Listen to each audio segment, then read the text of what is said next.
शून्य से कम तापमान में खून जमा देने वाली ठंड, बर्फीली हवाएं और इससे बचने के लिए ऊनी कपड़ों की कमी, काम चलाऊ कोट और जूते। करीब 17,000 फीट की ऊंचाई का बर्फीला मैदान जिस पर युद्ध का पहले कोई अनुभव नहीं, और सामने से सेल्फ लोडिंग राइफल्स, गोला बारूद से लैस होकर आती दुश्मन की सेना जिसे 10 साल पहले ही युद्ध का अच्छा खासा अनुभव था। ऐसा ही कुछ हाल था 1962 के भारत चीन युद्ध के समय। मतलब हालात हर तरफ से विपरीत थे, फिर भी जाबाज सिपाही दुश्मन सैनिकों से लड़े। कई ऐसे किस्से हैं और कई ऐसे वीर जवानों के बारे में हमने सुना है जिनके शौर्य की कहानियां गुमनामी में कहीं खो जाती है। ये ऐसी ही एक कहानी है। दरअसल 1962 युद्ध के समय रेजांग ला की तरफ कोई नहीं गया था और इस वजह से वहां क्या हुआ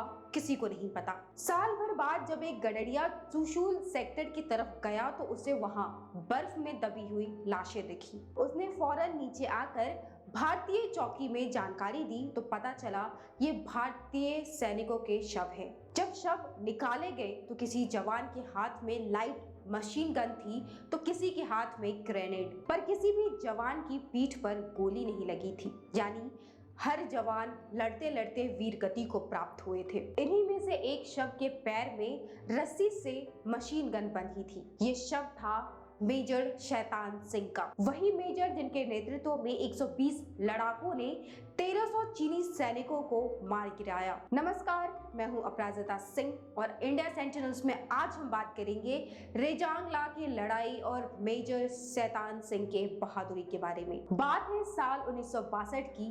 रेजांग ला के चुशुल सेक्टर में कुमाऊं रेजिमेंट की 13वीं बटालियन के 120 जवान तैनात थे। चार्ली कंपनी की कमान मेजर शैतान सिंह के हाथ में थी और सभी जवान 3 पलटन में अपनी अपनी पोजीशन पर थे। खास बात यह है कि भारत चीन युद्ध के दौरान ये एक लौता ऐसा इलाका था जो भारत के कब्जे में था। एलएसी पर काफी तनाव था, पर जवान मुस्तैदी से सीमा की सुरक्षा में खड़े थे। भारी तनाव के बीच हमारे सैनिक न सिर्फ दुश्मन से लड़ रहे थे बल्कि खराब मौसम और जरूरी सामान की कमी से भी लड़ रहे थे। इसी दौरान 18 नवंबर की सुबह करीब 3:30 बजे भारतीय सैनिकों ने चीन की तरफ से रोशनी का कारवां आता देखा। धीरे धीरे रोशनी उनके नजदीक आती गई और फायरिंग रेंज में आते ही जवानों ने गोलियां चलाना शुरू कर दिया। लेकिन कुछ देर बाद दुश्मन जब और नजदीक आया तो उसकी नापाक चाल का पता चला। दरअसल ये चीनियों की साजिश थी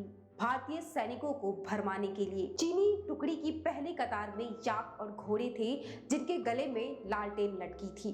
सारी गोलियां उन्हें छलनी कर गई, जबकि चीनी सैनिकों को एक भी गोली नहीं लगी। दरअसल चीनियों को भारतीय जवानों के पास कम गोला बारूद होने की बात पता थी, इसलिए ये उनकी चाल थी कि भारत के हथियार जल्द से जल्द खत्म कर दिए जाएं ताकि आसानी से कब्जा कर सके। भले ही दुश्मन को भारतीय सैनिकों के हथियार के बारे में जानकारी थी, लेकिन एक चीज जिसके बारे में वो चूक गए थे वो थी हमारे जवानों का भारत मां पर मर मिटने का जज्बा।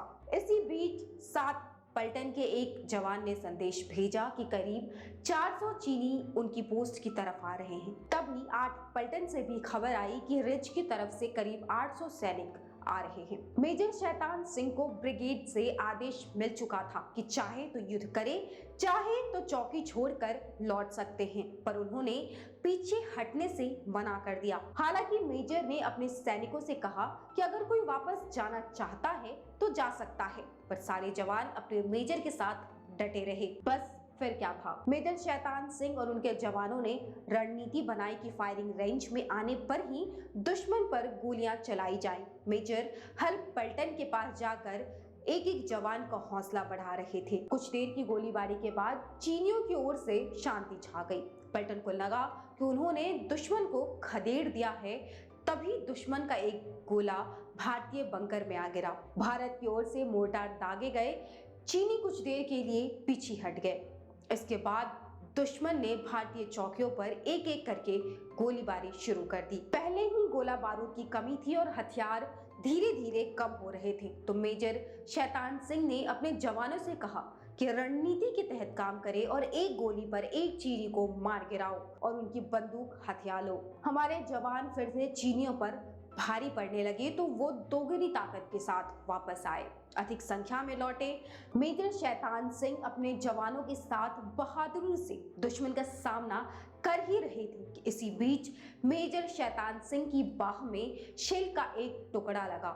एक सिपाही ने उनके हाथ में पट्टी बांधी और आराम करने के लिए कहा, पर रण क्षेत्र में योद्धा कब आराम किया करते हैं। खून से लथपथ मेजर शैतान सिंह ने मशीन गन मंगाई और उसके ट्रिगर को रस्सी से अपने पैर पर बंधवा लिया। उन्होंने रस्सी की मदद से पैर से फायरिंग करना शुरू कर दिया। तभी एक गोली मेजर के पेट पर आ लगी। उनका खून बहुत ज्यादा बह गया था और बार बार उनकी आंखों के सामने अंधेरा छा रहा था। लेकिन जब तक उनके शरीर में खून का एक भी कतरा था, वो दुश्मन से लड़ते रहे। भले ही उनकी सांसें टूटती रही, लेकिन उन्होंने हमला करना नहीं छोड़ा और सूबेदार रामचंद्र यादव को नीचे बटालियन के पास जाने को कहा ताकि वो उन्हें बता सके कि वो कितनी वीरता से लड़े। मगर सूबेदार अपने मेजर को चीनियों के चंगुल में नहीं आने देना चाहते थे, इसलिए उन्होंने शैतान सिंह को अपनी पीठ पर बांधा और बर्फ में नीचे की ओर लुढ़कते चले गए। कुछ नीचे आकर उन्हें एक पत्थर के सहारे लिटा दिया, जहां मेजर शैतान सिंह ने आखिरी सांस ली। सूबेदार रामचंद्र ने हाथ से ही बर्फ हटाकर गड्ढा किया और अपने वीर मेजर की शरीर को वहां रखकर उसे बर्फ से ढक दिया। बाद में जब युद्ध खत्म हुआ तो इस इलाके को नो मैन्स लैंड घोषित कर दिया गया। युद्ध भूमि में अदम्य साहस के लिए मेजर शैतान सिंह को मरणोपरांत परमवीर चक्र दिया गया, जबकि इस टुकड़ी के 5 जवानों को वीर चक्र और 4 को सेना मेडल मिला। अभी खबरों में बस इतना ही। आगे सेना से जुड़े खबरों के लिए देखते रहें इंडिया सेंटिनल्स।